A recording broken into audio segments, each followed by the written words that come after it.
Pemirsa, aksi pria koboi yang menodongkan pistol ke warga sipil lain ini bukan kali ini saja terjadi. Sikap arogan yang ditunjukkan memunculkan tanya, mengapa seseorang dengan mudah melakukan aksi seperti ini? Kita akan membahasnya bersama kriminolog dari Universitas Indonesia, Adrianus Meliala. Selamat pagi, Pak Adrianus.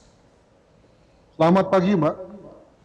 Ya, Pak Adrianus, kalau kita melihat aksi koboi seperti ini sembarangan menggunakan senjata api bukan akhir-akhir ini saja terjadi, tapi sudah beberapa kali bahkan sampai menimbulkan korban jiwa. Apa sebetulnya yang menyebabkan seseorang ini melakukan modus dengan menggunakan senjata api? Ini kan membuktikan bahwa senjata api itu secara psikologis itu memang memacu kecenderungan untuk agresif.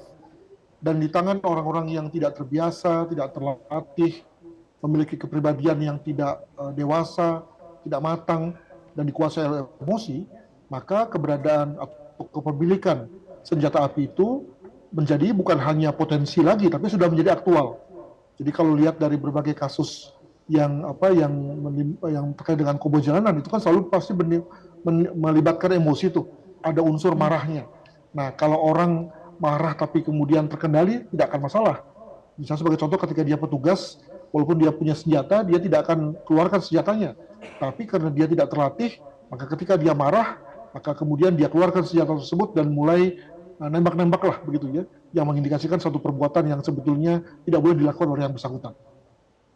Artinya secara psikologis ini juga ada semacam peningkatan tensi begitu ya ketika seseorang memang memiliki senjata api. Tapi pertanyaannya juga Pak, ini menjadi menarik, mengapa kemudian warga sipil ini bisa memiliki senjata api? Dalam setiap kasus-kasus kriminal yang melibatkan ada senjata, apakah ini juga ada penyalahgunaan atau salah prosedur sehingga seseorang sipil bisa punya senjata? Sebetulnya karena kita menganut rejim yang tidak mengenal, tidak memperbolehkan senjata api, maka sebetulnya prevalensi senjata api di masyarakat itu kecil sekali, ya. Namun dari yang kecil itu semuanya membawanya, artinya dari yang memang terlarang itu semuanya membawanya ke jalan raya.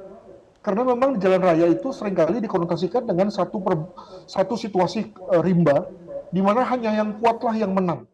Dan kuat itu lalu ditunjukkan mulai dari penggunaan kendaraan ber-cc besar, penggunaan plat-plat dinas, ya, penggunaan sirine dan rotator yang mengindikasikan power, sampai juga pada soal saya harus bawa senjata nih, karena kalau dia tidak bawa senjata, maka saya akan kemudian dianggap kalah gitu ya, atau mudah dikerja orang.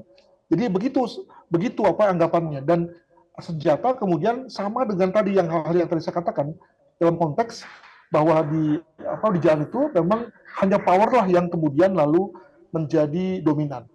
Nah, maka kemudian terlihat banyak, padahal sebetulnya secara total prevalensi senjata api di masyarakat itu tidak besar. Jangan lupa juga dengan adanya soal soft gun ya, yang bukan merupakan senjata api beneran, tidak diatur dan juga belum ada aturannya, yang sekarang ini sudah mulai mengganggu ya, karena tadi tampilannya mirip dengan tampilan senjata api yang sebenarnya, tidak mematikan, walaupun sebetulnya kalau kena juga merah juga gitu ya, yang mana lalu kemudian bisa dipakai untuk nakut-nakuti orang di jalan raya, begitu. Oke, artinya rentan juga untuk kemudian disalahgunakan begitu ya, yang tadinya untuk melindungi diri mungkin tapi kemudian jadi disalahgunakan. Tapi Pak, kalau kita melihat seperti kasus yang baru saja terjadi, ini ada yang sampai menimbulkan korban jiwa, seorang juru parkir ya ini menjadi korban. Itu kalau dari analisa Anda atau jika Anda mengikuti kasus ini, sebetulnya seseorang yang memiliki senjata api ini apakah memang secara garis besar masyarakat sipil atau sebetulnya oknum-oknum aparat juga, Pak? Saya menduga itu adalah masyarakat sipil biasa yang menggunakan senjata rakitan.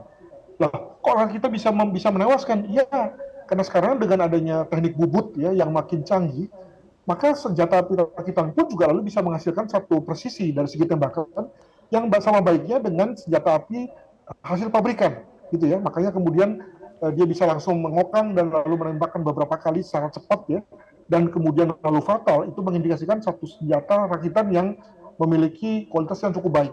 Nah, jadi bayangkan orangnya nggak terkendali, tidak terkontrol, tidak terlatih, senjatanya mematikan, maka tentu ya tadi hanya karena sebab sepele pun lalu kemudian bisa berlangsung hal-hal yang fatal, begitu.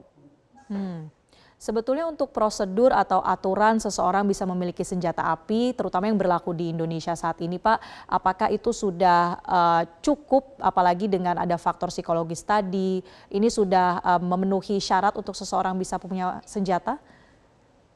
Sebetulnya Indonesia kan tadi saya katakan tidak memiliki regulasi yang memperbolehkan senjata api yang diakses oleh masyarakat. Dengan kata lain, hanya orang-orang tertentu yang memiliki fungsi tertentu. Ya. Jadi apa namanya, menjadi jelas bahwa tidak boleh sembarangan orang. Dan kalaupun misalnya di luar daripada orang-orang yang memang diperbolehkan secara undang-undang, maka tentu merupakan senjata api yang ilegal atau rakitan atau soft gun. Gitu. Jadi sesimpel itu sebetulnya. Dan bagi orang-orang yang memang diperbolehkan, sebagai contoh misalnya karena jabatannya, karena fungsinya, hampir tidak pernah akan kedengaran bahwa mereka menyalahgunakan. Kenapa? Karena mereka tercatat, dan kalau kemudian mereka menyalahgunakannya, nggak usah nembak ya, tapi cukup misalnya mengacung-acungkan saja. Misalnya sebagai contoh yang terjadi di Medan ya, itu sudah cukup membuat yang bersangkutan itu kena etik ya oleh instansinya, dan kemungkinan lalu diteruskan juga ke pidananya. Jadi dengan kata lain, tanggung jawab dari seorang yang memegang senjata api secara kedinasan itu berat sekali. Nah, yang repot adalah tadi bukan siapa-siapa, lalu merasa bahwa dengan senjata api dia lalu menjadi seorang yang powerful, lalu kemudian petentang-petenteng, dan inilah yang terjadi, orang-orang yang kemudian menjadi korban yang tidak perlu, begitu. Baik, Pak Adrianus, satu lagi, kalau kita melihat dari sisi korban, jika kemudian kita menjadi korban di jalan, begitu sudah ditodongkan senjata api oleh orang yang tidak kita kenal, apa yang harus kita lakukan secara psikologis, kita harus menempatkan diri seperti apa, Pak Adrianus? Karena kita begini, tidak tahu apakah senjata api itu senjata api yang soft gun atau bukan.